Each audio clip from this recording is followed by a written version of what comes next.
bir il Litvada yaşamısınız. Bu təhsillə bağlı olub? Bu işlə bağlı olub. Bir olaraq layihəyə getmişəm, daha sonra iş fəaliyyətini öyrəndiniz orada?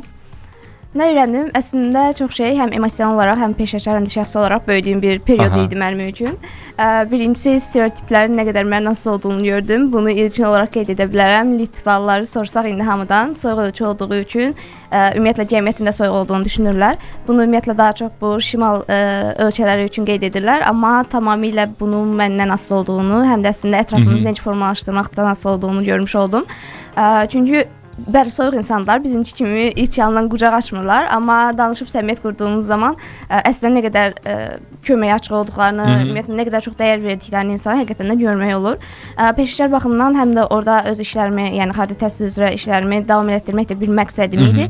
Orada universitetlərə gedib universitetlərə əməkdaşlıqla bağlı danışmaq, eyni zamanda onlarla çəkiliş etmək, YouTube-da, eyni zamanda sosial media kontentlərim üçün videolar hazırlamaq, onları bizim gənclər üçün paylaşmaq peşəkar tərəfdən əsas gördüyüm işlər idi. Eyni zamanda paralel olaraq da dil bacarıqlarımı da avtomatik olaraq inkişaf etdirmiş oldum.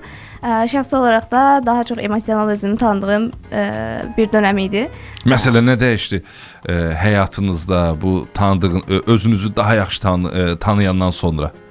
Əslində belə deyim, öz dəyər daha çox fərqinə varmış oldum. Orada həm psixoloqla getməyim daha çox özümü tanımamı kömək oldu. Eyni zamanda da orada beynəlxalq bir mühitdə oluram və həqiqətən də orada insana verilən dəyər tamamilə fərqlidir. Özünün daha çox fərqinə varırsan. Azərbaycanda çox belə qaçıq-qaçıq. Orada həm ölkə özü də insanlar da getsəniz daha yavaş həyat yaşadıqlarını görürsünüz. Bu da mənim çox edə bildiyim bir şey deyil. Fərqli şeylər etməyi sevdiyim üçün. Orada nisbətən onun rahatlığını və necə insana huzur verə bildiyini gördüm. Bu əsas. Baxın, bir xeyli müddət Avropa təcrübəniz olub. Adətən Avropaya gedən, orada 1-2 il, 3 il, 4 il yaşayan və təzədən Azərbaycana qayıdan adamlara təbii bir sual verirlər ki, nə əcəb qayıtdın? Siz nə əcəb qayıtdınız? Əslində elə planlaşdırdığım maksimum bir illik orada qalmaq idi. Daha sonra əgər mənə faydasını daha çox görmüş olsaydım, davam edəcəkdim. Mənim üçün ümumiyyətlə hər hansısa bir ölkədə daimi olaraq yaşamaq üçün bir planım yoxdur. Daha çox orada maksimum necə faydalana bilərəm, buna fokuslanıram. Litvadan da ala biləcəyim bütün faydanı almışam deyə düşünürdüm. Təbii ki, öyrənə biləcəyim daha çox şey ola bilərdi. Amma qayıdıb görəcəyim işlər mənim üçün daha maraqlı gəlirdi ki, yeni bir yenilik lazımdır. Azərbaycan artıq öyrəşdiyim və yaşadığım, böyüdüyüm bir yer olsa da burada edə biləcəyim yeniliklər daha çox həyecanlandırırdı məni və özümə daha çox faydalı ola biləcəyimi düşünürdüm. Ona görə də qayıtmağı seçdim. Madam ki, xaricdə təhsil üzrə mütəxəssissiniz, mən istəyərdim bu mövzuda biraz danışaq sizinlə. Son bir neçə ildir qabağıma tez-tez çıxır bu cür məlumatlar, nə bilim, dost-tanışdan öyrənirəm ki, Polşa, Macarıstan Azərbaycanlıların təhsil üçün daha çox getdiyi yerlərdir, ölkələrdir. Nədir bu qədər orada prosesi rahat edən ki, cəmaət Polşa və Macaristana daha çox üst tuturlar. Amma Almaniya, nə bilim, digər Avropa ölkələrinə artıq mütəxəssis kimi, məsələn, həkim olandan sonra gedib orada işləməyə can atırsan. Nədir bu adı çəkilən ölkələrin rahatlığı? Mərkəzi Şərqi Avropa ölkələri nisbətən həm qəbul almağa görə daha rahatdır və orada universitetlərin reytingi nisbətən aşağı olduğu üçün qəbul faizi avtomatik olaraq aşağı olur. Avtomatik olaraq deyil, həm də orada beynəlxalq tələbələrə ayrılan limitin sayı aşağı olur.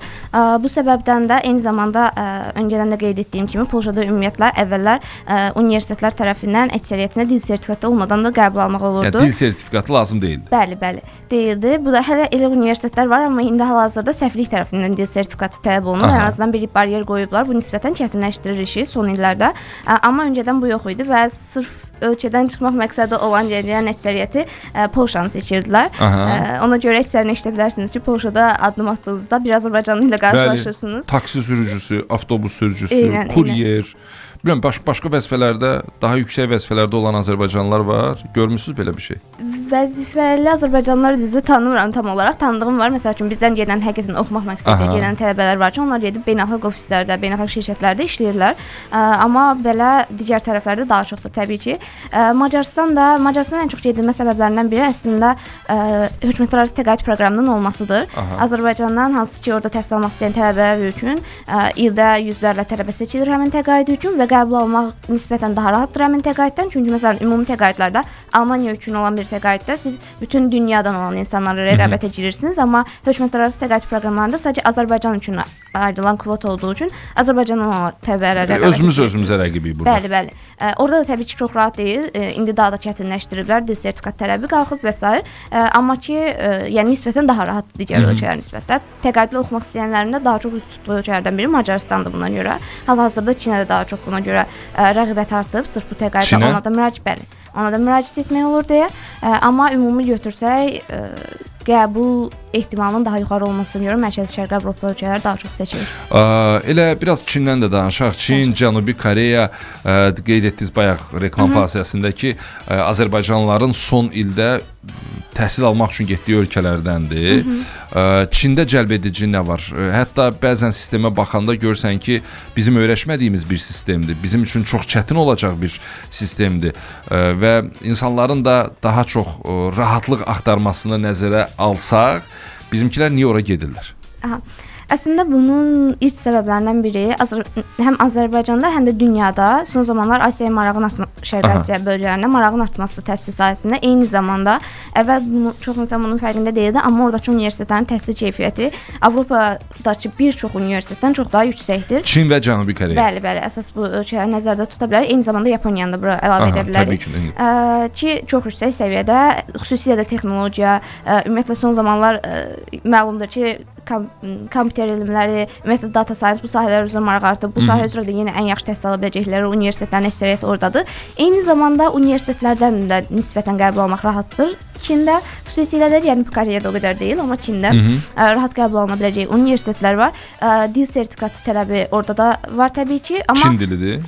Yoxsa ingilis dili? İngilis dilində də təhsil almaq olur. Beynəlxalq tələblər üçün ingilis dilində var, amma Çin dilində də təhsil almaq mümkündür. Eyni zamanda son zamanlar bu məncə sonuncu nəslin, belə deyim, yeni nəslin marağı daha çox Asiyaya doğrudur. Həm bu musiqilərin olsun, musiqi mədəniyyəti olsun, həm ümumiyyətlə geyim mədəniyyətinə belə daha çox maraq artdığına görə düşünürəm ki, təhsilə ora getməyə daha maraqlıdırlar, nəinki Avropaya. Ona görə bu səbəbdən son zamanlar daha da çox artır. Burada öz hesablarına daha çox təhsil alırlar, yoxsa təqaüd proqramları var? Təqaüd proqramları var. Təqaüd proqramları həm Çin üçün var. Bayaq dediyim Macarıstanın hökumətlərarası təqaüd proqramı, eynisə Çin üçün də var. Çin üçün nisbətən daha çətindir o təqaüddən qəbul almaq. Niyə? Çünki Macarıstan təqaüdündə son müraciət tarixinə qədər bizə universitetdən qəbul almaq tələbi yoxdur. Sadəcə universitetdən şərti qəbula və yaxud da sadəcə müraciət etdiyimiz təsdiq edən sənədlərdə müraciət edə bilirik. Amma Çində elədir ki, biz universitetdən artıq dekabra, yanvar ayına qədər qəbul almalıyıq ki, təqaüdə müraciət edə bilək. O vaxta qədər də universitetlərdən qəbul almaq üçün artıq dil sertifikatını almaq lazımdır. Çox insan onu gecikdirdiyi üçün və yaxud da universitetlərin gec cavab verdiyi üçün nisbətən çətindir. Amma belə kvota olaraq orada da yenə demək olar ki, eynidir. Ondan əlavə isə Koreya üçün GKS təqaüdü var, hansı ki, məşhur təqaüdlərdən biridir. Bakalavr üçün nisbətən daha çətindir qəbul almaq, təqaüd sayı az olduğu üçün, amma master üçün, PhD üçün qəbul almaq, yəni göstəricilər uyğun olduğu təqdirdə mümkündür. Deməli, Aytaç xanım təkcə xaricdə təhsil üzrə mütəxəssis kimi fəaliyyət göstərmir. Yəni müasir insan olaraq bir çox sahələrdə özünü sınayır. İndi həm də dünyanın müxtəlif ölkələrini tez-tez gəzməklə məşğulsuz və adətən biz ora gəlib gələndə, daha doğrusu orada olanda ölkəyə gələndə maqnitlər alırıq soyuducunun üzərinə vurmağa və ya kiməsə hədiyyə etməyə. Amma Aytaç xanım bir balaca fərqli düşünüb. Mən bunu kameraya göstərmək istəyirəm ki, YouTube-da videomuzu nümayiş etdirəndə izləyicilər görə bilsinlər. Bu cür postkartlar hazırlanmağa qərar verib və hazırda bunun satışı da var Bakıda. Mən soruşdum ki, Aytaç xanım, bunların satışı necədir? Deyir, yaxşı, turistlər maqnit almaqdansa bu cür postkartlar almağa üstünlük verirlər. Hansı ölkədə olanda bu ideya ağlınıza gəldi və bizim üçün xüsusən də Sovetlər dönəmində çox populyar olan bu postkartları siz yenidən bərpa etməyə qərarına gəldiniz?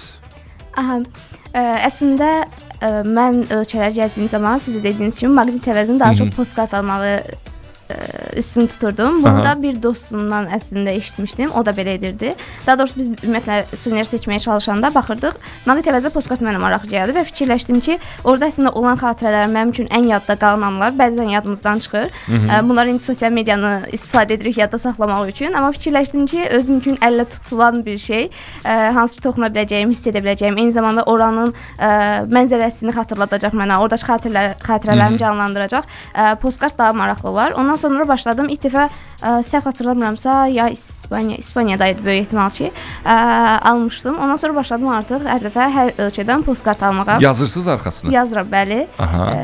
Balacadır. Orada ən çox nələri qeyd etməyə üstünlük verirsiniz? Orada sadəcə həmin mənim üçün highlight, yəni ən yüksək mənə hansı necə deyim, ölkəni nə ilə xatırlaya bilərəm, hansısa bir xüsusi xatirə ola bilər, orada baş verən gülməli bir hadisə ola bilər və ya da ən bəyəndiyim yer ola bilər, xüsusi hansısa an varsa, ən mənim üçün top olan, onu qeyd edirəm. Ondan əlavə isə tarixi qeyd edirəm təbii ki. Və ondan sonra isə fikirləşdim ki, Azərbaycanda bu varmı, heç xatırlamıram gördüyümü. Qərar verdim ki, qayıdandan sonra elə gedim baxım varmı deyə. İçəri mağazalara getdim. Gördüm ki, var idi postkartlar, amma indi getsəniz onları da görəcəksiniz. Şəkil print edilib. O formadadır. Yəni postkart formasında deyil əslində. Sadəcə şəkil çıxardılıb kimsəndəndir kameradan. Ona görə qərar verdim ki, niyə də yox, eləyim, yoxlayım. Oradakı dayılar deyəcəm, hamısını çünki artıq elə səsləyirəm. İşləyən dayılar, hansı ki, onlar da çox kömək etdilər. Ümumiyyətlə ideyalarımı formalaşdırmaqda nəyi necə etsəm daha yaxşı olar. Həmçinin çox açıq idilər ki, yəni mən onu hazırlayım, onlar mənə kömək etsinlər, dəstək olsunlar, alsınlar. Həm də inandılar bir növ ideyama ki, həm bu tuta bilər. Ondan sonra artıq dizaynlar etdim. Daha sonra onları print etdim. Daha sonra indi aparıb mağazalara hər dəfə bitdikcə yeniləyirəm, verirəm satış üçün. Deməli, dinləyicilərin diqqətinə çatdırım. Aytaç xanımın hazırladığı bu postkartları hazırda İçəri şəhərdə mağazaların birində və ya bir neçəsində əldə etmək mümkündür. Güman edirəm ki, orada turistlər üçün olan piştaxtalarda bu satılır. Sadəcə bir məsələ mənim diqqətimi çəkdi. Postkartlara baxıram, ancaq ümumi anlamda Azərbaycan adını görürəm. Burada da siz sadəcə İçəri şəhəri, Qız qalasını göstərməyə çalışmışsınız. Alov güllələr var, Heydər Əliyev mərkəzi var və xüsusən Bakı adında postkartlardan söhbət gedir. Amma biz unutmayaq ki, Azərbaycana gələn turistlər təkcə Bakıya gəlmirlər də, həm də bölgələrimizə səyahət edirlər. Məsələn, Şimal zonasının, Qəbələnin, Cənub zonasının adını burada görmədim, təəccübləndim. Elə bir postkartlarınız yoxdur, yoxsa tələbat yoxdur? Elə bir postkartlarım hazırda yoxdur, amma dizaynlarını hazırlamışam. İdeya var. Bəli, sırf Bakıda satışı üçün yox, bölgələrdə yenə həmçinin turistlər üçün olan mağazalar var. Onlarla danışıb onlara vermək üçün, Şəki üçün, Gəncə üçün, Qəbələ ola bilər bu. Hal-hazırda elədiklərim Şəki və Gəncə dizaynlarında onu yadıma salmağa çalışırdım, başqalarını eləmişəm deyə. Onlar üçün hazırlamışam. Bakıda əslində mən yenə də təklif etdim ki, digər rayonlar üçün də etsək bunu edə bilərikmi? Dedilər ki, hələ ilk dəfədir, gəlin yoxlayaq Bakı üçün, siz də risk atmayın, ondan sonra baxarıq, əgər satış etsə ona uyğun edərək. Çünki adi suvenir mağazalarına daxil olsanız, orada da görəcəksiniz ki, daha çox yenə Bakı simvollarıdır. Bəli. Onlar daha çox simvolizə olunub, amma dedilər ki, yəni ən çox gələn turistlər Şəki üçün də soruşurlar. Onu da hal-hazırda qoya bilərik. İndi onlar hazır olsun, onları da verəcəm rayonlarda yenə. Xeyirli olsun. Aytaç xanım, Litvada yaşamısınız bir il. Biz bunun təhsil tərəflərini danışdıq, gördüyünüz işi danışdıq, amma harda yaşamağınızdan asılı olmayaraq hər şeydə iş deyil. Yəni sən 24 saat işlə məşğul olmursan. Bunun bir gəzməyi var, bunun bir qalmağı var, bunun qəribə qaydaları var. Bunun həmin ölkədə yaxın dost tapmaq məsələsi var. Litva ilə bağlı bizi təəccübləndirəcək, bizi heyrətləndirəcək, bizə maraqlı gələcək nələri bölüşmək lazımdır? Heyrətləndirəcək əslində çox şey yoxdur. Yox, əslində heyrətləndirəcək bu çox bildiyimiz bir şeydir. Məncə hamıya aydındır. Şimalda yerləşdiyi üçün qışda havanın tez qaralma məsələsi. Bunu mən də çox eşitmişdim, amma onu həqiqətən yaşamaq tamamilə fərqlidir. Sırf işə girirsiniz, mən məsələn part-time işləyirdim və işdən çıxdıqdan sonra artıq saat 2-3-dür və mən çıxıram, hava qaralır. Yəni, bəli, qaranlıqda girib qaranlıqda çıxırsınızmış kimi bir şey olur. O çox qəribə gəlmişdi ilk dəfələrdə. Hansı aylara təsadüf edir bu? Bu hardasa dekabr, yanvar, hətta noyabr belə demək olar ki, bir yerdən sonra artıq o formada olur. Ona görə bu ən çox qəribə gələn bir şey ola bilər. Ondan əlavə mənim təcrübəmdə əslində mən çox rahat bəlkə də adaptasiya ola bilən bir insanam deyə çox da belə yadım bir şey olmamışdı. Bir də ki onlara da bənzəyirəm. Ona görə də hamı Litvalılara. Aha. Adətən ümumiyyətlə mən yaşadığım ölkədə Rumıniya və Bolqarıstanda da qısa müddət yaşamışam.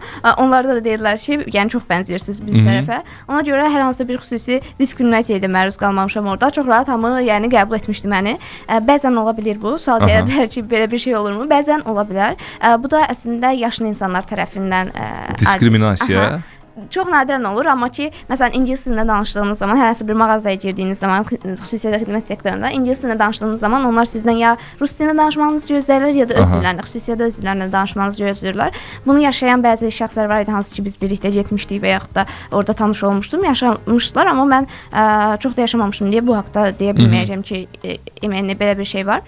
Ondan əlavə isə yaşamaq baxımından məncə qısa müddətli də olsa gedib təcrübə edilməli və yaşamalı yerlərdən Litva. Həm təbiətinə görə hava tez qaralır, soyuqdur, insanları soyuqdur bir müddət. Nə var orada?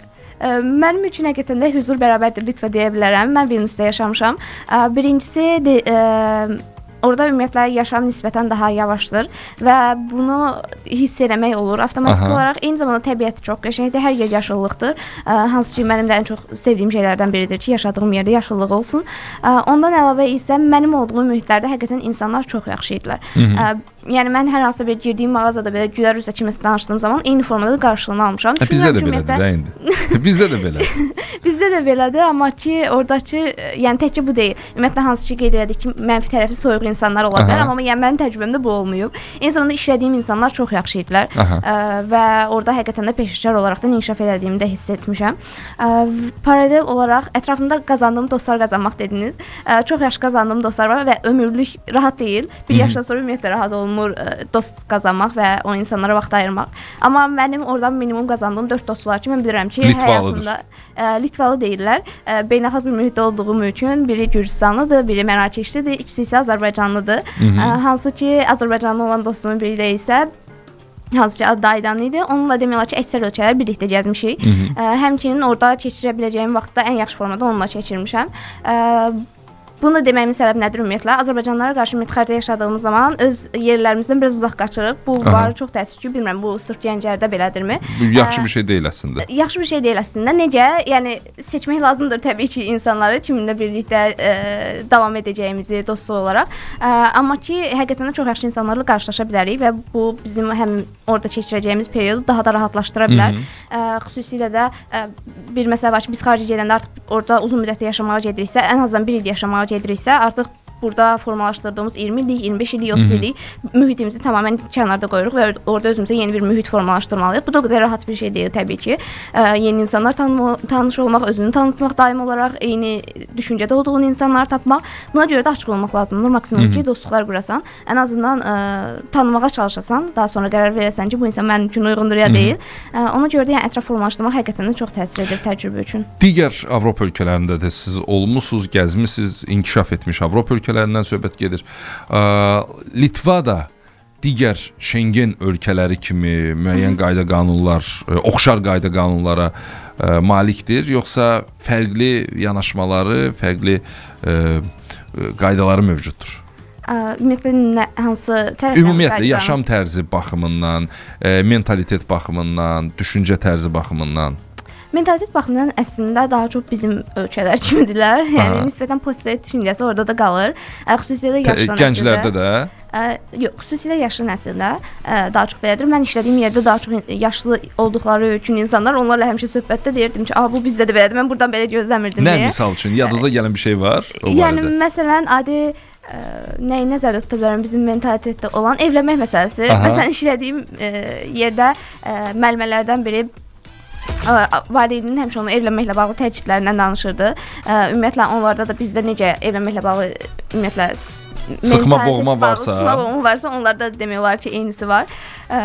Yazıqlar neynəsinlər? Sıxma boğma olmasa evlənmirlər də. Bəlkə də. Amma yəni ki, bu tərəfdən ümumiyyətlə nisbətən daha konservativdirlər. Yəni digər Avropa ölkələrinin nisbətən bəzi şeylərdə mühafizəkardırlar. Bəli.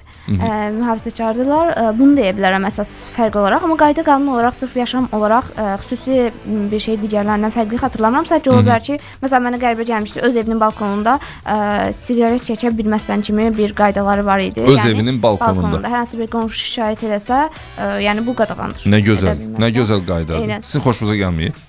Yox, sadəcə mən təəccüblənmişdim. Belə bir qaydanın olduğunu bilmirəm. Mən ümumiyyətlə istifadə etmədiyim üçün mənim üçün fərqi yoxdur. Amma ki belə yaxşı bir şeydir, amma bilmirdim ümumiyyətlə belə bir qaydanın hansısa bir ölkədə olduğunu. Digər Avropa ölkələrində eşitməmişəm. Ona görə başqa qayda qanunla bağlı. Bu hadisə baş verdisə, qonşu şikayət etdisə, qanunla gəlirlər, cəriməliyirlər, gedirlər. Nə maraqlı bir məsələdir. Bunu şəxsən eşitməmişdim heç bir qonağımızdan. Nəqliyyat məsələlərindən biraz söhbət açaq. İctimai nəqliyyatdır bu, nə bilim, fərdi nəqliyyat vasitələridir. Ən çox inkişaf edən hansıdır və şəhər sakinlərinin, gələn turistlərin tələbatlarına cavab verirmi? Yoxsa bizdə misal üçün indi 2 dənə xətti bağlayıblar metroda, amma avtobusda çox olmasına baxmayaraq yenə də ərazidə sıxlığın yaranması ilə bağlı müəyyən xəbərlər gəlir.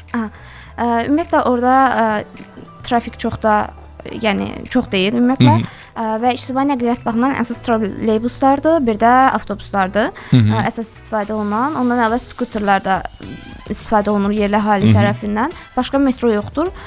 Vilniusda ən azından Litvada bildiyim qədərilə heç bir yerdə metro yoxdur ümumiyyətlə. Amma qatarlardır şəhərlər arasında nəqliyyat üçün istifadə olunan və deyərdim ki, yəni tələbləri qarşılayır. Hər şey dəqiq vaxtındadır. Özlərinin proqramları var. Hansı ki, həmin proqramda daxil olursunuz, getmək istədiyiniz yeri seçirsiniz və dəqiq göstərir ki, bu saatda bu avtobus buradan gedir, bu saatda bura çatacaq və yəni demək olar ki, birə-bir işləyir. Ona görə ictimai nəqliyyat baxımından turistlər üçün biraz problem yarana bilər. Niyə? Nə barədə? Əgər orada ümumiyyətlə avtobus bu formadadır ki, siz girən kimi kartla ödəniş etmirsiniz. Sizin məsələn 3 aylıq edə bilərsiniz bu arada. Sadəcə məsələn 1 aylıq, 3 aylıq, 1 illik bir abunəliyiniz olur.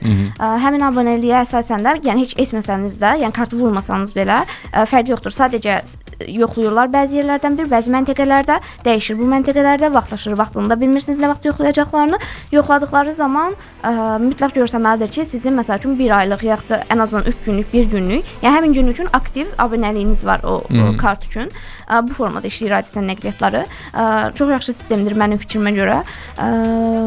Amma bundan su istifadə edənlər də olur. Təbii ki, əsasən də turistlər ki, onsuz da bəlkə yoxlanılmaz deyərək adətən məsələn aeroportdan şəhər mərkəzinə gələn avtobuslarda almırlar bilet.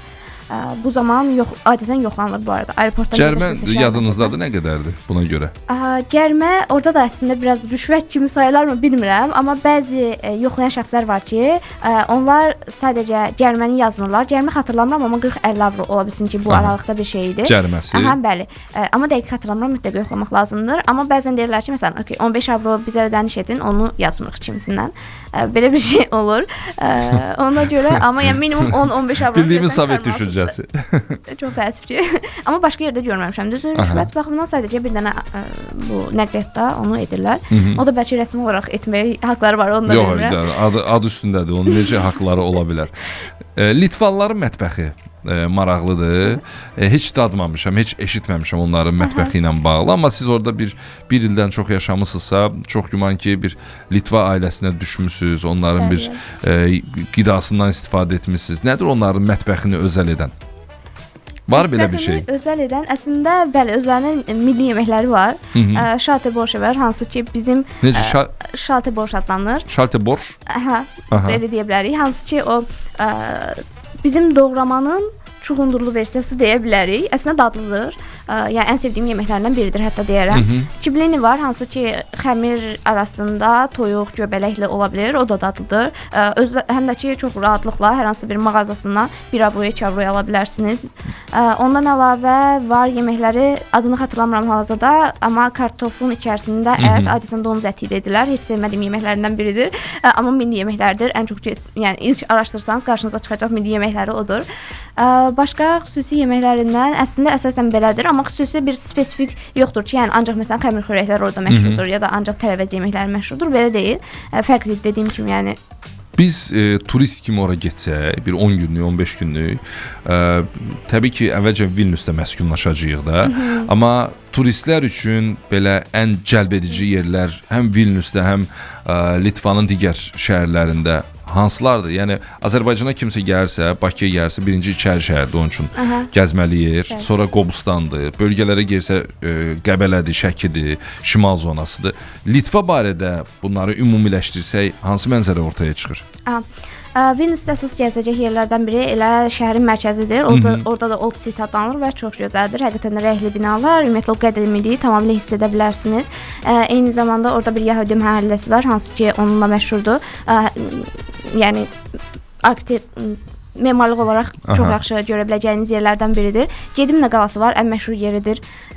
Yəni Vilnius yazsanız ilk qarşınıza çıxa biləcək yer Gedimnə qalasıdır, hansı ki yüksəklikdə yerləşir və qaladır. Oranı ziyarət etmək olar. Ondan əlavə kilsələr var, məşhur Ağ kilsəsi var. Tam o da şəhərin mərkəzindədir. Vilniusda əsas gəziləcək yerlərdən biridir. Ujupis deyə bir məhəllə var, hansı ki onların özlərinin öz konstitusiyaları var. O hissədə, o bölgədə yaşayan insanlar özləri üçün konstitusiya yaradıblar və yəni konstitusiya dediyim bu birbaşa necə deyim, rəsmi bir konstitusiya kimi deyil də simvolik bir şeydir və həmin konstitusiyanın divarlarda demək olar ki 100-dən çox dildə görə bilərsiniz ki, divarlarda yazıblar, hətta Azərbaycan dilində də var, amma daha çox bu formadadır. Bu məhəllədə məsələn hər kəs xoşbəxt olmalıdır kimisindən və yaxud da burada pis söz deyilə bilməz, misal üçün deyirəm bu kimisindən, amma çox maraqlıdır və həqiqətən də o məhəlləyə girsəniz öz atmosferi tamamilə fərqlidir. Həm divarlarda, binaların divarlarında olan rəsmləri ilə Bura Ujupis. Bəli. Rəsmləri ilə çox fərqlidir. Vilniusda əsas gəzəcək yerlər məncə bunlardır. 10 günlük səyahət biraz Litva üçün çox ola bilər bu arada.